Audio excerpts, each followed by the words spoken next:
1 Pedro capítulo 2, versículo 17. Honrai a todos. Amai a fraternidade. Temei a Deus. Honrai ao rei.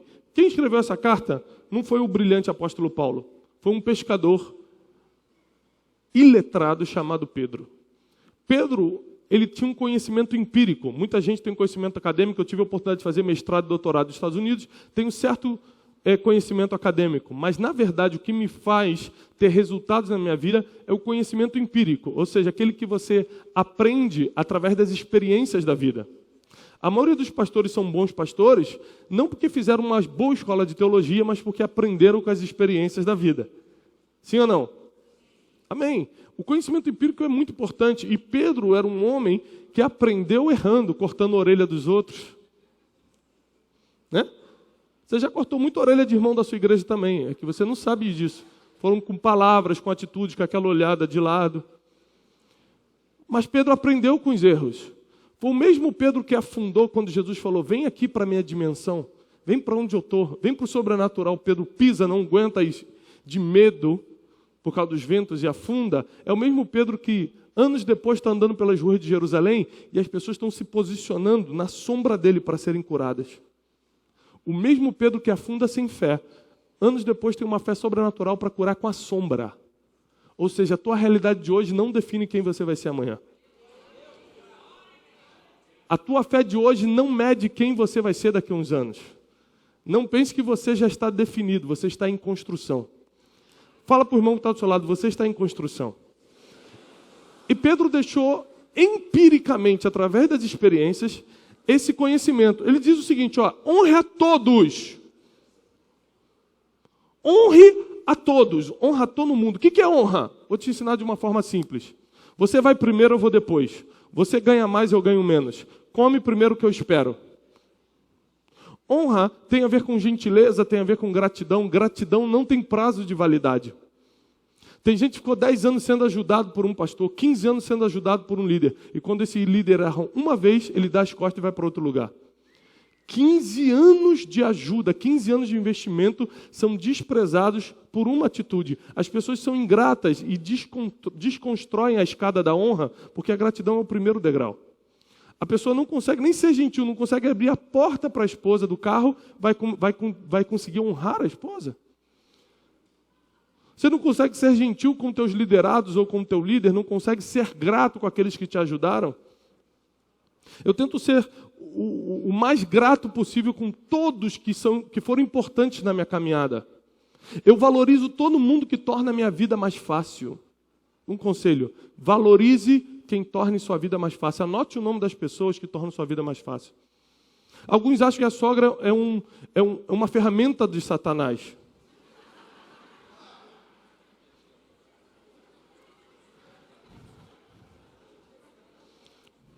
Temos base bíblica para trabalhar nisso, irmãos. Mas, no meu caso, a minha sogra é uma bênção. Porque para eu estar aqui hoje, eu tenho que ter uma equipe trabalhando. Eu tenho uma equipe comigo aqui, eu tenho uma equipe no meu instituto, eu tenho uma equipe de funcionários em casa. Minha esposa está indo para os Estados Unidos comigo, vai me encontrar lá em Nova York. Eu preciso de gente que fique com as minhas crianças. Não dá só para deixar com a menina que cuida, eu tenho que estar com a minha sogra ali, tem que ter alguém da família. Então, minha sogra é uma bênção, ela torna a minha vida mais fácil. Então, o que eu faço? Eu vou para esses lugares, compro aquela canequinha de R$5. Para honrar. Vai, toma, que é para você, para te honrar. Não pode dar muita moral para a sogra. E te honra, mas no limite que ela merece, né, irmão? Mas você precisa aprender a valorizar quem torna a sua vida mais fácil. E a gente quer falar de honra como algo muito supernatural, sobrenatural, mas na verdade é uma escada. É degrau por vez. Gratidão, gentileza, reconhecimento. E aí você chega num estágio de honra onde Deus começa a te honrar também.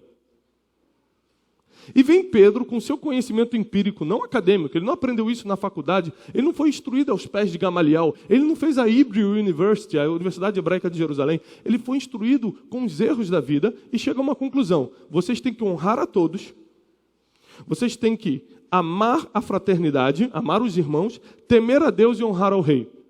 Anote 3 princípios que eu vou lhe ensinar hoje. Honre ao seu líder, ame aos seus irmãos e tema a Deus. Honre ao seu líder, ame seus irmãos e tema a Deus. Honra, amor e temor. Nenhum pastor, nenhum líder vai avançar na vida se não tiver essas 3 coisas. Honra, amor e temor. Geralmente você não ama as pessoas porque o ser humano ele tem a mania feia de tirar conclusões por um grupo. Quer ver? Quem aqui já escutou falar que pastor é ladrão? Levanta a mão. Quem já escutou isso? Gente! Que maricada deve estar brabo, hein? Quem aqui já escutou falar que político é corrupto? Posso fazer uma pergunta? Existe pastor honesto? Existe? Existe pastor que não rouba? Existe político que é honesto? Mas por que as pessoas falam que pastor é ladrão e político é corrupto? Porque quando um faz, a classe leva fama. É por isso que eu até te peço, para se você não tem uma vida com Deus, não fala que é crente não, porque eu também estou falando que sou por aí. E aí você leva a vida do jeito que quer, fala que é crente, não paga os outros, dá voltinha nos outros, fala mal dos outros, fofoca com a vizinha e diz que é crente. Você está se botando no mesmo nível que eu estou dizendo que eu sou, só que eu estou levando uma vida com Deus. E as pessoas falam, lá o crente lá, não quero ser crente. Porque você leva a vida como quer. Se você está carregando o nome de Cristo em você, faça um favor, viva a vida de Cristo. Não você queima a classe toda.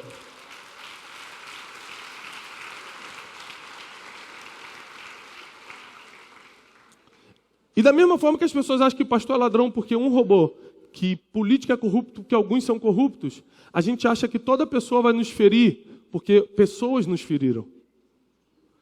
Se você parar para pensar nas tuas traições, nas tuas frustrações, nas tuas dores da vida, vieram por pessoas. Aí a Bíblia fala assim, ame as pessoas. Você fala assim, não dá, as pessoas me traem. Porque o padrão mental é você associar um grupo homo sapiens, seres humanos traem, machucam, enganam, falam mal, fofocam. Mas se você parar para pensar também, Deus só te abençoa através de pessoas. Quem aqui já ganhou alguma coisa? Um carro? Foi abençoado com um carro? Algum pastor já foi? Já. Deus botou um anjo, falou assim, irmã, toma esse carro? Ou foi uma pessoa que falou, Deus me falou para te dar esse carro?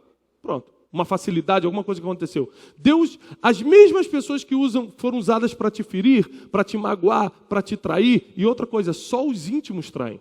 Os de fora só decepcionam. Para te trair tem que ter comida na tua mesa. Porque a informação é poder. Ele conseguiu te trair porque você deu informação à mesa para ele. E agora ele tem arma contra você.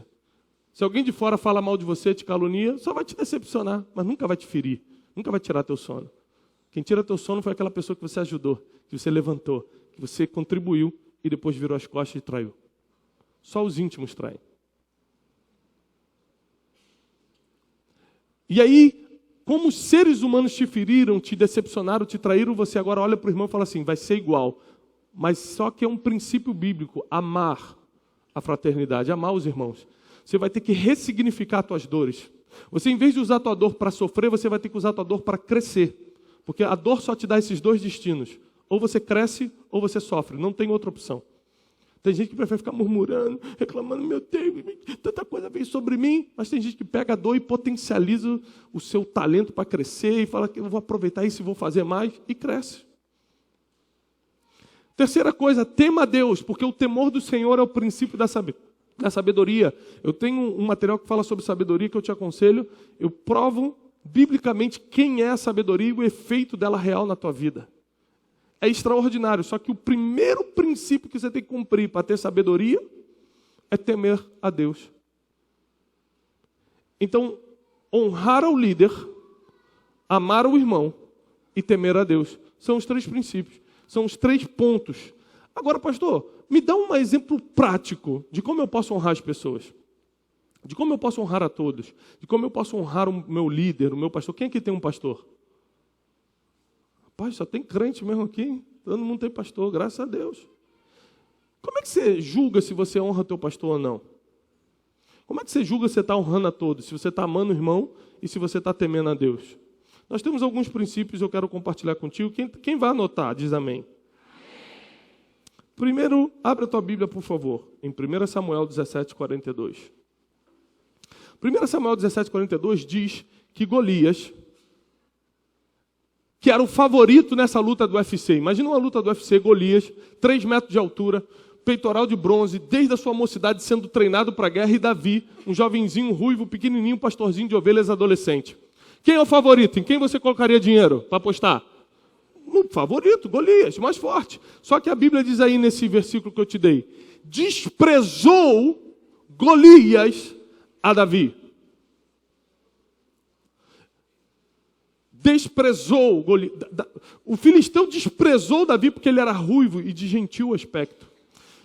Há um tempo atrás eu estava fazendo um curso de psicologia nos Estados Unidos e o Dr. John Gottman, acadêmico da Universidade de Washington, ele publicou uma reportagem e explicou nesse curso que depois de 10 anos entrevistando mais de 3.000 casais, com câmeras para pegar inclusive microexpressões faciais, ele chegou à conclusão, pastor José, sua área aí de família, que o que mais separa, que é o que é certo, vai separar 10 anos estudando, John Gottman, um dos maiores psicólogos dos Estados Unidos da atualidade, que o que mais separa casal não é o adultério, não são as diferenças de gênero, não é isso, não é aquilo, é o desprezo.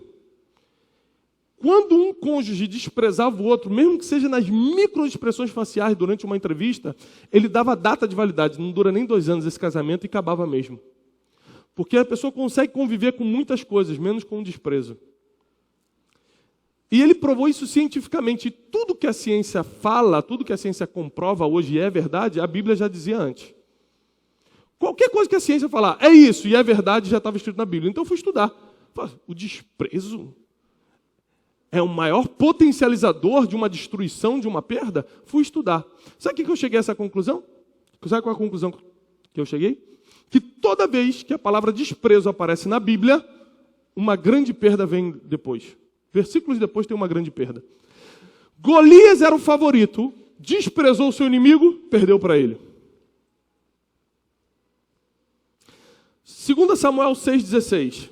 Abre rapidinho, porque eu tenho pouco tempo. 2 Samuel 6,16. 2 Samuel 6,16 diz assim. Sucedeu que, entrando na arca do Senhor na cidade de Davi, Mical, a filha de Saul, estava olhando pela janela, vendo ao rei que ia bailando e saltando diante do Senhor, o desprezou, sublinhe isso, desprezou em seu coração. Último versículo do capítulo. E Mical, filha de Saul, não teve filhos até o dia da sua morte. Davi recupera a arca, uma grande vitória. Mical, a filha do rei, que amava Davi. Davi já tinha dado várias provas de amor por ela. Para quem não sabe, Davi, quando lutou contra Golias, falou, o que vão dar? A filha do rei, eu vou. Saul enganou e não entregou. Passado um tempo, Davi falou, o que eu tenho que fazer para ter filho? Olha, agora você vai ter que entrar num acampamento filisteu e matar 100 filisteus e trazer os prepúcios. Todo mundo sabe o que é prepúcio, né? Vou fazer uma demonstração. Pastor Leandro, vem cá que a gente vai fazer a circuncisão. Quem riu sabe o que é. Pronto. É fácil saber quem entende e quem não entende. Aí Davi entra, traz o dobro, traz os 200 prepúcios e entrega a Mical. Saul entrega a Mical, ou seja, ele fez um sacrifício por Mical, ele estava interessado em Mical, a Bíblia diz que Mical amava Davi, amava tanto que traiu o próprio pai, o rei de Israel, e fez que ele fugisse, deu fuga para Davi para que Saul não o pegasse. Era um casal de cúmplice, um amava o outro, um protegia o outro, não era um casalzinho que estava aí, a casamento armado, não. Tinha uma história de amor ali, mas quando entrou o desprezo, entrou uma perda. A Bíblia diz que ela não teve filhos até o dia da sua morte. Toda vez que vem uma esterilidade na Bíblia, vai estar escrito assim, ó, e o Senhor fechou o ventre de Ana. E Deus fechou o ventre de Sara. Você vai ver que existe um toque de Deus que fechava o ventre da... Hoje você tem um problema na trompa, no útero, no ovário, você não consegue ter filhos. Deus tocava e a pessoa não tinha filho. Mas nesse caso aqui não está falando que ela teve um problema, está falando que ela não teve filhos. Porque tem 2 formas de você não ter filho. Um problema físico, ovário, útero, etc. Ou não ter relação sexual. Se você não tiver relação sexual, você nunca vai ter filho. Já parou para pensar nisso? Profundo. E aí, temos um caso, Maria, né? Imagina hoje em dia você chegar em casa, pai, estou grávida. Que é isso? Calma, que é do Espírito Santo, pai. Mas ia apanhar muito, né? Ia ser uma festa. E se você não tiver relação sexual, você não tem filhos. A Bíblia diz que Mical não teve filhos. Mas não foi porque Deus cerrou o ventre dela. É porque quando o desprezo entrou naquele casamento, Davi nunca mais a tocou. Davi teve muitos filhos, Mical nunca mais. Nunca teve. Toda vez que entrar o desprezo no teu ministério, você vai perder. Toda vez que entrar o desprezo no teu casamento, você vai perder. Você acha que o carro que você está ruim? Experimenta a vida sem ele. Tudo que está ruim pode piorar. Você acha que o teu casamento não é tão bom? Tem mulher que fala, pastor, mas você não entende, meu marido, quando eu casei com ele, ele era um galã, agora ele está um galão.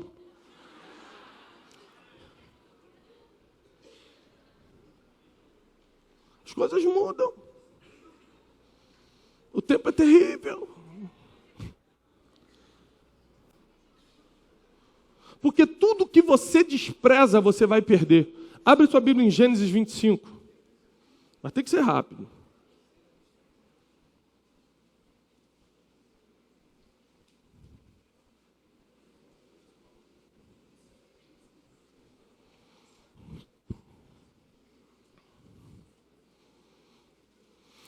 A partir do versículo 31.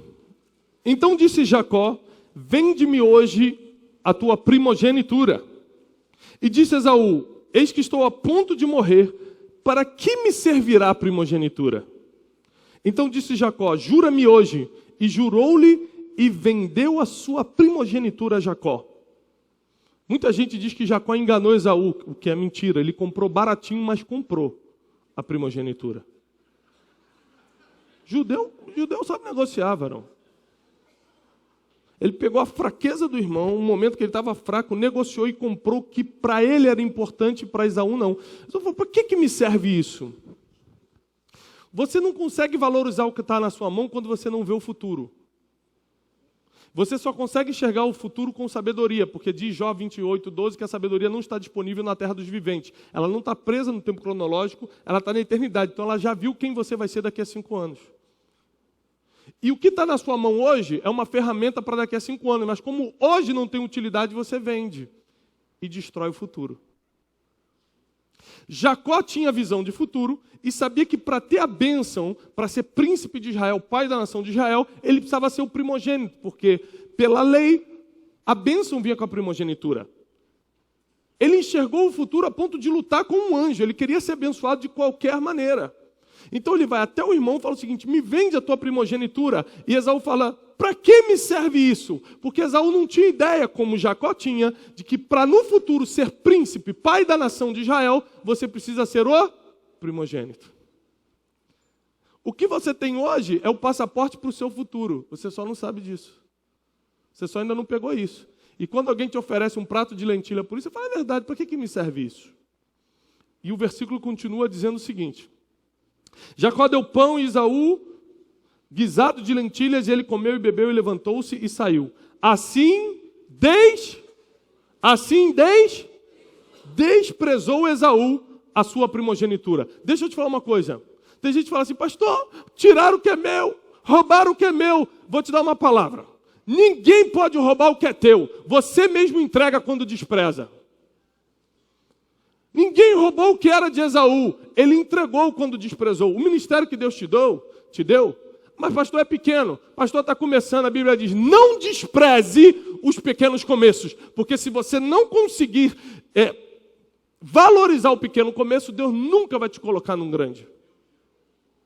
Não despreze o carrinho que você tem, a esposa, o esposo. Não despreze os membros que você tem, mas só tem pobre aqui. Não despreze, porque onde tem desprezo tem perda. Você despreza, você perde. Você perde aquilo que despreza. Esaú perdeu a primogenitura porque desprezou. Golias perdeu para Davi porque desprezou. Mical não teve filhos e perdeu o casamento porque desprezou. Tudo que você desprezar, você vai perder. A Bíblia diz assim, não despreze, Paulo para Timóteo, o dom que foi posto em ti mediante a imposição de mãos. Aí você descobre o teu propósito de vida, como nós falamos na primeira sessão. Fala, meu Deus, Deus vai me fazer um grande líder nessa nação. O que eu estou fazendo nessa casa? O que esse cara tem esse ministério pequenininho aqui? O que eu estou fazendo aqui debaixo desse pastor? Se eu tenho chamado para... Honra é você nunca desprezar o que Deus colocou na tua mão, porque você não conhece o teu futuro, mas Deus já te viu lá. E tudo que você está passando, e tudo que você tem na mão hoje, é uma ferramenta para o que vai acontecer daqui a pouco tempo. E se você vender, e se você desprezar, e se você perdeu porque não deu valor, prepare-se para sofrer muito nessa vida. Quando a maior dificuldade da minha vida chegou, eu ajoelhei com a minha esposa no chão e falei, glória a Deus! Por quê? Minha esposa falou, problema emocional, financeiro, espiritual, está tudo ruim. Por quê? Glória a Deus, eu não vou desprezar essa luta. Essa luta está vindo porque Deus quer que eu mate um Golias. Essa luta está vindo porque Deus vai me levar para a próxima etapa. Essa luta está vindo porque tem algo poderoso para vir na minha vida. Minha esposa falou, você é um homem de fé, hein? Eu falei, não, eu sou um homem de fé, é inteligência, é estatística, está na Bíblia. Ninguém passou pelo vale da sombra da morte e não cumpriu o seu destino, o seu propósito depois. Ninguém enfrentou um Golias na vida e não foi promovido depois. Primeiro princípio de honra, não despreze o que você tem hoje. Esses dias eu estava lembrando de alguns pequenos começos. E minha esposa está falando assim, eu te admiro muito, porque a admiração é um dos combustíveis para o casamento. Eu falei, por que você me admira, amor? Porque desde que você é garoto, que eu te conheço, alguém te chama para ir dar uma palavra para 10 pessoas... Você vai ter que pagar para ir, você vai lá e faz com a mesma paixão que você fez hoje para 15 mil. Foi mesmo, você sempre foi assim. Porque Deus só pode te colocar, não sei se é para mim, mas profético aqui. Deus só pode te colocar num alto lugar se você está sendo fiel no pequeno. Você não vai encontrar ninguém na Bíblia que nasceu grande, quem nasce grande é monstro.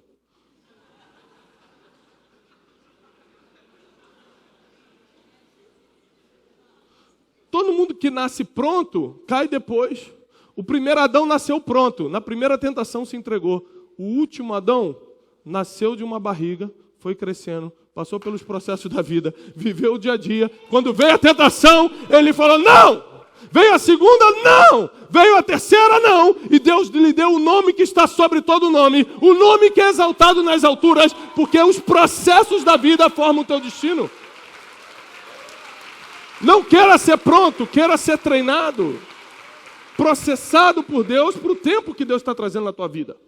Não despreze os pequenos começos, não despreze o dom que há em ti. Pastor, ministro que está aqui, líder que está aqui, Deus te deu o dom de cura e você não usa, saiba que você vai perder. Deus te deu o dom de profecia e você tem medo de profetizar, tem vergonha se eu errar, saiba que você vai perder. O que você despreza, você perde. Esse dia eu estava num avião.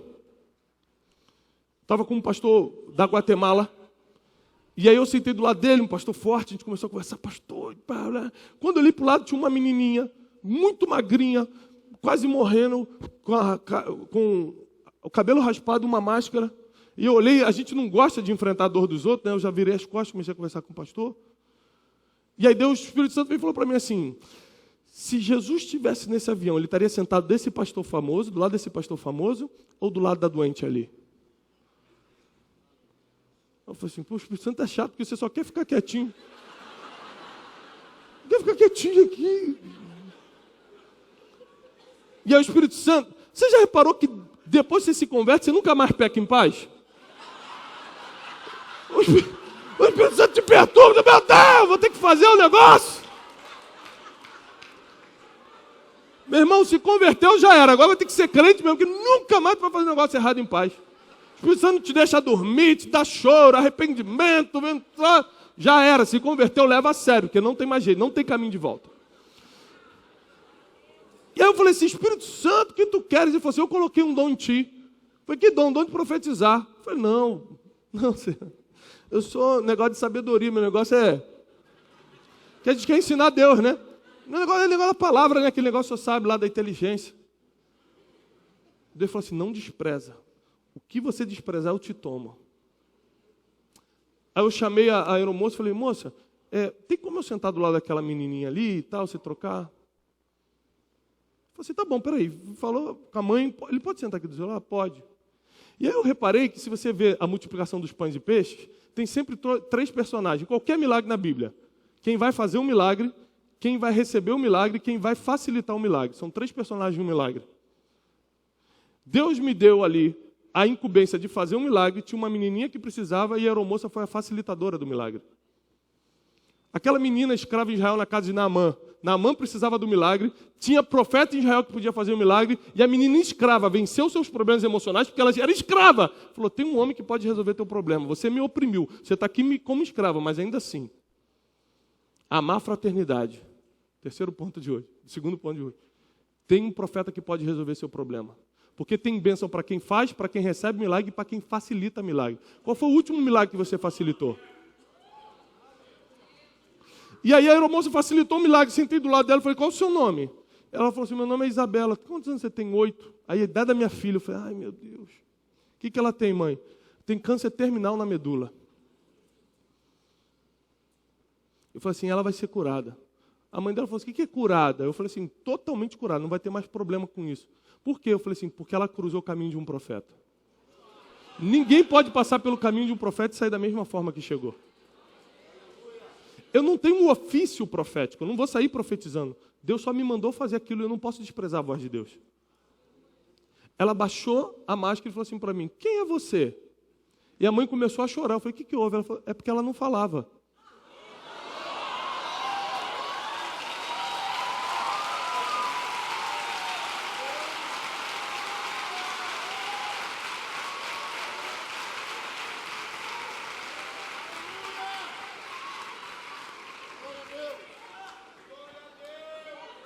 Oramos.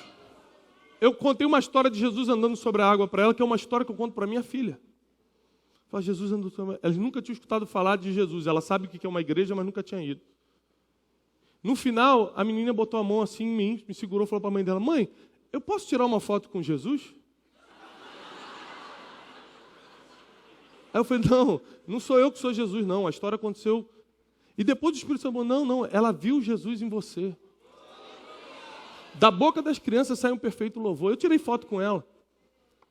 Dei uma oferta. A mãe, eu não estou precisando. Não. Eu falei, não, você não está entendendo. Não é uma caridade. Caridade é para quem está precisando. A oferta é quando a gente quer selar algo que Deus vai fazer. E Deus vai fazer algo na tua vida. E não desprezei o dom. Então, às vezes, esporadicamente, eu estou num lugar dando... Uma vez eu estava dando uma sessão de coach para político, 270 políticos, Deus me deu uma palavra profética para uma deputada que estava. Eu falei, meu Deus, eu estou no meio de uma sessão de coach. Aí você tem que dar aquela disfarçada. Você tem que entregar a palavra profética e você mandar um manto, né? Você quer dar o helicóptero voador, mas, meu Deus, tem que entregar essa palavra. E aí cadê seu marido? A mulher... Como assim, meu marido? E aí eu comecei, como se eu estivesse dando um conselho de mentoreamento, dar uma palavra profética para ela. Ninguém entendeu. Ela começou a chorar, ela entendeu, porque a palavra era para ela. Ninguém falou assim, olha, que conselho estranho que ele está dando. Na verdade, era uma palavra profética. Quando Deus te chama para uma coisa, Ele vai te usar em qualquer ambiente, em qualquer lugar. Não despreze o que Deus colocou em você. O dom, o talento, o ministério, o carro, o casamento, o dinheiro que você está no bolso hoje foi Deus que colocou aí. Você perde o que despreza, você multiplica o que valoriza. Segundo e último princípio. Eu encerro agora. Pastor Bruno está mandando vários WhatsApp. Tá bom, acabou. Parou. Corta. Várias mensagens aqui. 2 minutos, Pastor Bruno. Quem me dá só mais 5 minutos, irmão? Só mais 5. Quem me dá? 5, 10, 15, 25, 30, 35... 2 horas. Vai acabar agora. Espera aí, pastor. Ainda temos que estudar o pastor José. Vamos lá. Segundo princípio, abre tua Bíblia rapidamente, 1 Samuel 16, 19. Tem que ser muito rápido. 1 Samuel 16, 19. Diz assim, e Saul enviou mensageiros a Jessé, dizendo, envia-me Davi teu filho, que está com as ovelhas. Então tomou Jessé um jumento carregado de pão, um odre de vinho, um cabrito, e enviou-os a Saul pela mão de Davi, seu... Vamos ver se você entendeu isso. O que Saul pediu para Jessé? Turma está fraca hoje. Opa, muito bom, irmão. O que Saul pediu para Jessé? Para enviar Davi. Ele pediu Davi para Jessé. O que Jessé enviou para Saul? Davi, um cabrito, um odre de vinho e um jumento carregado de pão. Ele pediu uma coisa, Jessé mandou 4. Jessé foi um padrão, porque nós precisamos de referências humanas. É por isso que o apóstolo Paulo fala, sede meus imitadores. Esse negócio que a gente fala hoje assim, ó, não olha para mim não, olha para Jesus, é só uma desculpa mau caráter para a gente viver a vida que quer e mandar olhar para Jesus para não se decepcionarem com a gente. Porque o apóstolo Paulo, biblicamente, fala, olha para mim, porque eu vivo uma vida com Cristo. Você vai aprender a andar com Cristo comigo. Aí Jessé fala o seguinte, ó, não é com palavras, com atitudes. Davi, pediram você, o rei pediu para você ir lá. Mas, ó, leva vinho, leva pão e leva cabrito. Davi entendeu que tinha que fazer mais do que era pedido. Porque fazer mais do que é pedido é um princípio imutável da palavra. Abre tua Bíblia em Lucas 17. Tem que ser correndo. É um princípio de honra. 17:9. Lucas 17:9 diz assim: porventura dará graças a um servo, porque fez somente o que lhe foi mandado? Isso aqui, ó, são palavras de Jesus, tá? Está em vermelho aí na sua Bíblia. Não é um profeta, não é um rei, não é um sábio, não é um conselheiro, não é um apóstolo. Jesus, Yeshua, o Senhor que você adora, que você busca todos os dias, esse próprio Jesus está te dando um conselho direto. Fala assim, você vai dar obrigado, vai dizer obrigado, vai dar graças a um servo que fez somente o que tinha que fazer? Claro que não. Versículo 10. Assim também vós, quando fizerdes tudo o que vos foi mandado, podeis dizer, somos servos inúteis, porque fizemos somente o que deveríamos. Quando você obedece tudo que o pastor falou, quando você obedece tudo que papai e mamãe falou, quando você obedece tudo que teu patrão mandou, você pode bater no peito e dizer, cheguei na categoria de inútil. Consegui. Porque você só fez o que foi mandado. Numa empresa só se destaca quem faz o que é pedido, recebe o salário por isso. Quem faz mais do que é pedido, o patrão bota o olho nele, é o próximo a ser promovido. Quando te pedir uma água, traz água, cafezinho e um pão de queijo, irmão. Porque só é promovido quem faz mais do que é pedido. Davi, oi, você quer minha filha? Quero. Vá lá e mata 100 filisteus. Eu vou. Matou 200. E trouxe 200 prepúcios. Está aqui. Aí vem a Bíblia e fala assim, se alguém te obrigar a caminhar 1 milha, vai com ele o dobro, 2. Sabe por quê? Porque quando Deus te pede alguma coisa, o mínimo que Ele está esperando é que você faça o dobro. Porque o princípio de honra é, se o pastor me pedir para lavar o salão, eu vou lavar o salão, os banheiros e a sala pastoral. Porque fazer o que todo mundo pode fazer? Esses dias eu cheguei na igreja e meu pastor deixou o carro ligado. Aquela chave eletrônica, ele saiu, não prestou atenção, entrei na reunião, falei, pastor, só deixou o carro ligado. Ele, rapaz, desliga lá para mim. Quando eu entrei para desligar o carro, eu vi que o carro estava na reserva e sujo. Peguei o carro, levei no posto de gasolina perto da igreja, mandei lavar, enchi o tanque e devolvi. Aí montei a chave. Quando acabou a reunião e foi embora, ele falou, ué, o que houve? Eu falei, pastor, se o senhor pedir para o porteiro lavar o carro, se o senhor pedir para o porteiro fechar o carro, ele vai fechar? Vai. Se você pedir para um mendigo na rua, faz um favor, fecha esse carro para mim, ele fecha? Fecha. Então, se eu faço o que todo mundo pode fazer, como é que eu vou ser honrado nesse lugar? Como é que eu vou ser promovido se eu sou igual a todo mundo? Se o senhor me pedir para fechar o carro, eu vou lavar, vou encher o tanque e ainda vou dar uma moralzinha na roda. Só dá para falar no Rio, uma moralzinha na roda, porque lá fora ninguém entende, São Paulo não entende essas coisas. Porque quem faz somente o que é pedido não conhece o princípio de honra. Quando o teu pastor te pede uma coisa, traz um visitante domingo, traz 5, irmão. A gente entrou numa campanha na igreja, o pastor falou, reuniu alguns pastores e falou assim, nós precisamos levantar 5 mil reais de cada um para a obra que a gente vai fazer agora nessa situação. Eu cheguei em casa e falei, amor, o pastor falou que a gente tem que levantar 5 mil. Ela falou, meu Deus, você vai fazer o quê? Vai mexer na conta? Eu falei, não, eu vou dar 10 mil. Ela, o quê? Mas era só 5. Eu falei, então, 5 é o que todo mundo vai dar.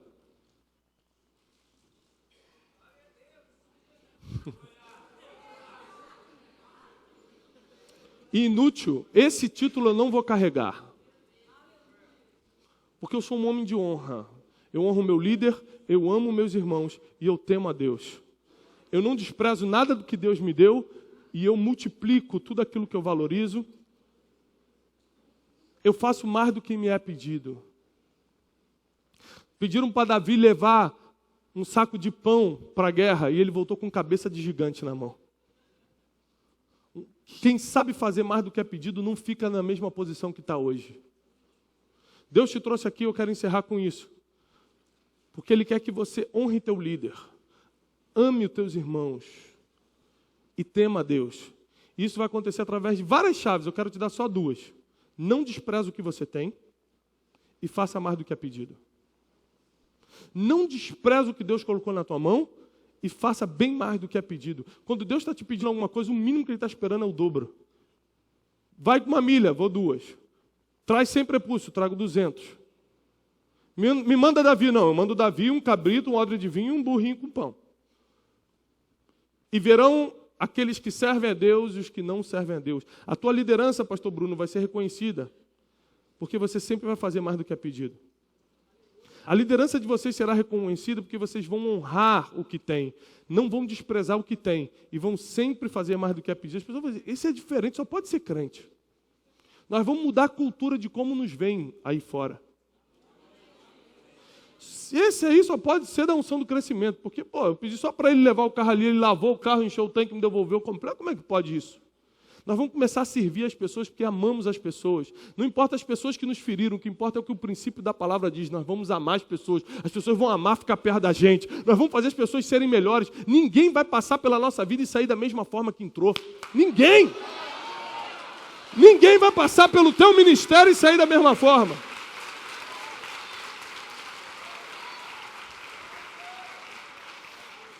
Eu quero orar por você, fica de pé.